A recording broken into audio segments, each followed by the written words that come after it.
ఢిల్లీలో పొల్యూషన్ అనేది మనం గత కొన్ని సంవత్సరాలుగా చూసుకుంటే ఇది ఒక సమస్య, తీర్చలేని సమస్యగా మారిపోయింది. మొన్న జరిగిన దీపావళితో ఇంకా ఎక్కువైంది. వీటిపై మాట్లాడటానికి మనతో పాటు నాగిరెడ్డి గారు ఉన్నారు, వారితో మాట్లాడదాం. సార్ నమస్తే అండి.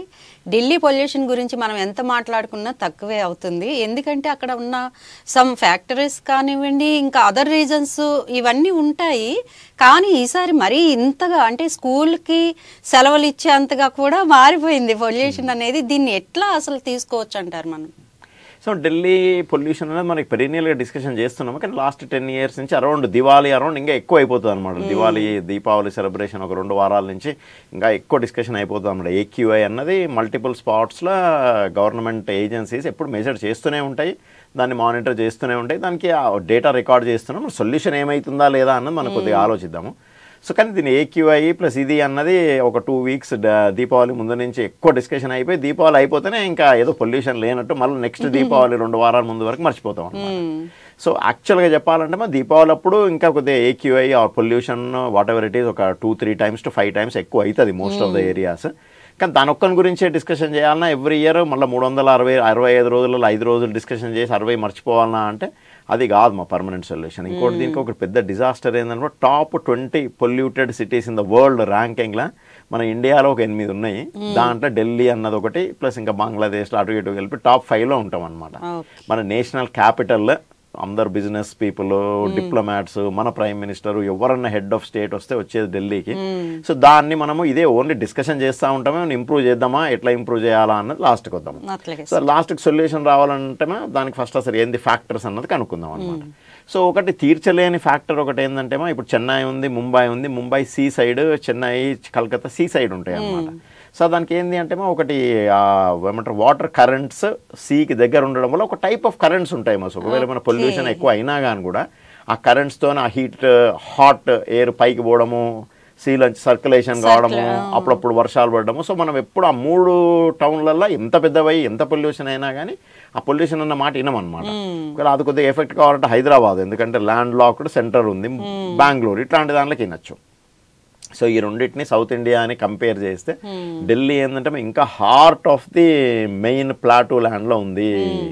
సో దానికి అట్లీస్ట్ మనం ఇప్పుడు హైదరాబాద్, బెంగళూరు కంపేర్ చేస్తే పెనిన్సులాలో ఉన్నాం అనమాట. సో సర్క్యులేషన్ ఉంటుంది. బాంబే, కలకత్తా, చెన్నైకి పెద్ద అడ్వాంటేజ్ ఉంది. సో ఫస్ట్ డిసడ్వాంటేజ్ అంటే ప్లాటూలో ఉంది. సో ఎయిర్ కరెంట్స్ సర్క్యులేషన్ అన్నది ఎప్పటికీ అంత బాగా జరగదు అనమాట అక్కడ ఏరియాలో. సెకండ్, అబ్నార్మల్గా పెద్ద సిటీ వేరే సిటీతో కంపేర్ చేసినా ఓల్డ్ ఢిల్లీ, న్యూ ఢిల్లీ, ఇంకా న్యూ ఢిల్లీ సబర్బ్స్ అని మొదలైనాయి అనమాట. నోయిడా, గురుగ్రామ్ ఇవన్నీ ఆల్మోస్ట్ కలిసిపోయి ఇంకా పెద్ద సిటీ అవుతుంది అనమాట. అది ఏది ఇప్పుడు మనం NCR అంటాం అనమాట, నేషనల్ క్యాపిటల్ రీజన్ అని. ఒక చిన్న సిటీ కాదనమాట. సో ఇంకా పెద్దగా అయ్యే కొద్ది ఇంకా ఈ ఎయిర్ కరెంట్స్, కాంక్రీట్ జంగల్, మనం ఈ పెద్ద ఈ రెఫ్యూజ్ కలెక్షన్కి పెద్ద పెద్ద కొండల్లాగా దానిలని పెట్టడము, చెట్లు లేకపోవడం, ఇవన్నిటితో first city as an island, concrete island, air movement లేకుండా, ఈ పక్కన ఎక్కడన్నా వాటర్ బాడీస్ లేకుండా అదొక మెయిన్ ప్రాబ్లం అనమాట. సో దాన్ని మనము తీర్చగలమా అంటే తీర్చలేమన్నమాట. ఫస్ట్ సిటీని అక్కడి నుంచి మూవ్ చేయలేము, ఒకటి పెద్ద ప్రాబ్లము. దానికి ఏమైనా సొల్యూషన్ ఉందా? లేదు. సో దీంట్లో చిన్న చిన్న సొల్యూషన్ లేదంటే రెఫ్యూజ్ మేనేజ్మెంట్, దాన్ని సాలిడ్ వేస్ట్ మేనేజ్మెంట్, ఇవన్నీ తీసుకొని పోయి డంప్ చేసి ఆ కొండలు చేయడము, చెట్లు విపరీతంగా ప్లాన్ చేసి ఈ రోజు ప్లాన్ చేసి చేస్తేమో ఒక 10-15 years తర్వాత నుంచి ఒక 20-30 years తర్వాత రిజల్ట్ వస్తుంది. సో మనం లాస్ట్ 10 years, 15 years, 20 years నుంచి ఏం ప్లాన్ చేయలేదు. పొలిటికల్ ఒక మాట మాట్లాడాలంటే 10-11 years of Arvind Kejriwal and ఆ was complete disaster. Complete disaster. వాళ్ళు ఎప్పుడు ఏది ఓన్లీ పాలిటిక్స్ చేయడము, ఈ ఫ్రీ ఎలక్ట్రిసిటీ ఇవ్వడము, ఈ ఫ్రీ బస్ ఇవ్వడము, రోజు వచ్చి మాటలు మాట్లాడడం తప్ప యాక్చువల్ ఇన్ఫ్రాస్ట్రక్చర్ ఒక్క మాట కూడా పొల్యూషన్. ఎందుకంటే వేరే ఫ్యాక్టర్స్ ఇప్పుడు వద్దమ్మా ఏం జరుగుతుంది ఎందుకన్నది. సో సిటీని మనం మార్చలేము. సో వాళ్ళు ఉన్నంతలో ఇంకా అవి కొండలు ఇంకా ఎక్కువైనాయి అన్నమాట. ఏమన్నా ఎయిర్, చెట్లు ఏమన్నా ఇట్లాంటిది ఒక మిషన్ లాగా ఏమైనా చేసిండ్రా చెట్లు పెట్టడం అంటే అది ఏం చేయలేదు. రైట్. మీకు అది కాకమో ఇప్పుడు ల్యాండ్ లాక్డ్ ఉంది. ల్యాండ్ లాక్డ్ ఒక పక్కనేమో ఢిల్లీకి దగ్గరలో ఫస్ట్ ఆనుకొని ఉన్నది మొత్తము చండీగఢ్ మన హర్యానా, దాని కొద్దిగా పక్కన పంజాబ్. సో అటు నుంచి ఒకవేళ ఎయిర్ మూవ్మెంట్ వచ్చినా అటు నుంచే రావాలన్నమాట. ఇక మిగతాది ఉత్తరప్రదేశ్ ఉంటుంది అనమాట ఒక సైడ్. సో పంజాబ్, హర్యానాలో ఒక స్పెషల్ ఏంటంటే మన దగ్గర వరి పట్టించినాక వరి కోతలు అయిపోయి మనము వడ్లు బియ్యం అంతా అయిపోయినాక దానిని కూడా తీసుకొని పోయి మనం వాములను వేసుకొని ఆవులకు దానిలకు ఎండాకాలంలో పనికొచ్చేది చేస్తామన్నమాట. అక్కడ ఏంటంటే వాళ్ళకు గ్రీనరీ అన్నది ఇది కొద్దిగా వేరే ఉంటుంది అనమాట. సో వాళ్ళకి ఈ పంటలు అయిపోయినాక వరి కాక ఇంకా వేరే పంటలు అయిపోయినాక దానిని వాళ్ళు తీసుకొని పోయి దానిని యూజ్ చేయడం అన్నది ఉండదు. సో వాళ్ళు ఏం చేస్తారంటే ఈజియెస్ట్ వే, దానికి ఏ మూమెంట్ చేయాలన్నా డబ్బులు అవుతాయి అనమాట. దాన్ని తీసి కుప్పేయాలన్నా డబ్బులు అవుతాయి, దాన్ని తీసుకొని ఎక్కడన్నా పడేయాలన్నా డబ్బులు అవుతుంది. కాబట్టి వాళ్ళు ఈజియెస్ట్ మెథడ్ లాస్ట్ 50-70 years నుంచి జరుగుతుందో అక్కడే కాలబెట్టేస్తారు అనమాట. సో విపరీతంగా అంత 2 స్టేట్ల రీసెంట్ గా చర్చ జరిగింది. అదే దానికి సొల్యూషన్ కూడా ఉన్నది, మా సొల్యూషన్ ఉంది కానీ ఎవరు పాటించలేదు. సో బేసిక్ ఏం జరుగుతుందో వాళ్ళు కాలుస్తున్నారు. సో ఆ ఎయిర్ మామూలు ఉన్న ఎయిర్లో కూడా ప్లస్ ఈ పొల్యూషన్ అంతా మిక్స్ అయ్యి అదంతా ఢిల్లీ మీదుగా పోవాలా, లేకుంటే ఇంకా ఢిల్లీ కాంక్రీట్ జంగిల్ కాబట్టి ఢిల్లీలోకి వచ్చేస్తుంది. రైట్ మా. సో ఇప్పుడు యాక్చువల్గా పంజాబ్లో ఆమ్ ఆద్మీ గవర్నమెంట్ ఉంది, దానికంటే ముందు కాంగ్రెస్ గవర్నమెంట్ ఉండే, హర్యానాలో బీజేపీ గవర్నమెంట్ ఉండేను. సో దీనికి ఇప్పుడు ఒక 10 సార్లు 10 కమిషన్లు వేసిండ్రు సొల్యూషన్ ఏం చేయాలా అనేది. సో ఫస్ట్ థింగ్ ఏంటంటే అక్కడ వాళ్ళు కాల్చద్దు, రైట్ ఫస్ట్. సెకండ్, సో కాల్చకుంటే వాళ్ళు డబ్బులు పెట్టి ఏం చెయ్యరు.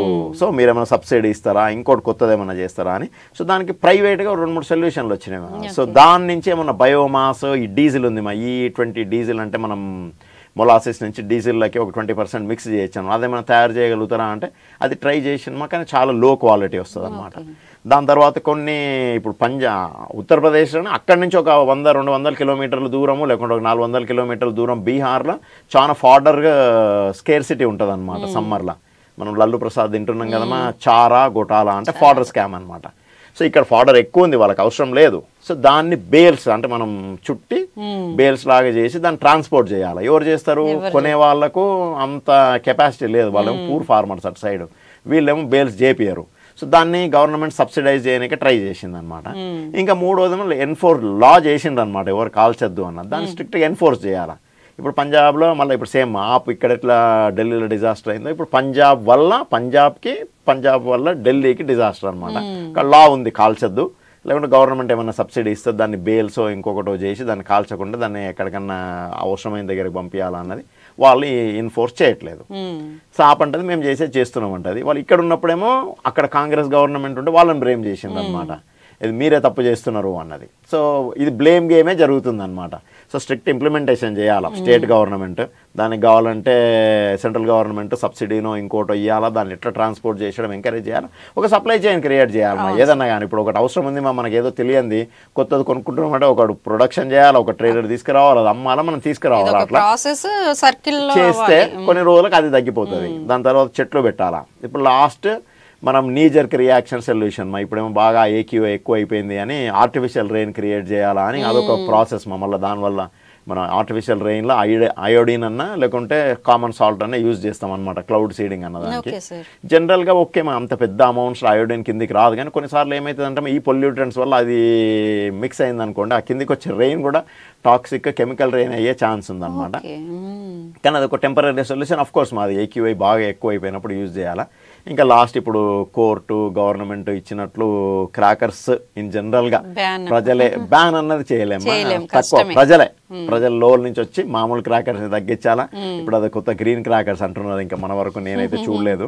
సో గ్రీన్ క్రాకర్స్ అన్నదా ఇదో ఇంకోటో చేసి, సో ఓవరాల్ ఇవన్నీ ఒక పర్సిస్టెంట్గా ఒక 10-20 years ఇంప్లిమెంట్ చేస్తేమో ఒక 10-20 years తర్వాత ఏమైనా రిజల్ట్ వచ్చే ఛాన్స్ ఉంది. లేదంటే ఎవ్రీ టైం 2 వారాల ముందు నుంచి డిస్కషన్ చేయడము, దివాళీ రోజు అయిపోతేనే కంప్లీట్ చేయడం, మళ్ళీ నెక్స్ట్ ఇయర్ సర్కిల్ వరకు అయిపోతుంది. బాగా చెప్పారు సార్, థ్యాంక్ యూ.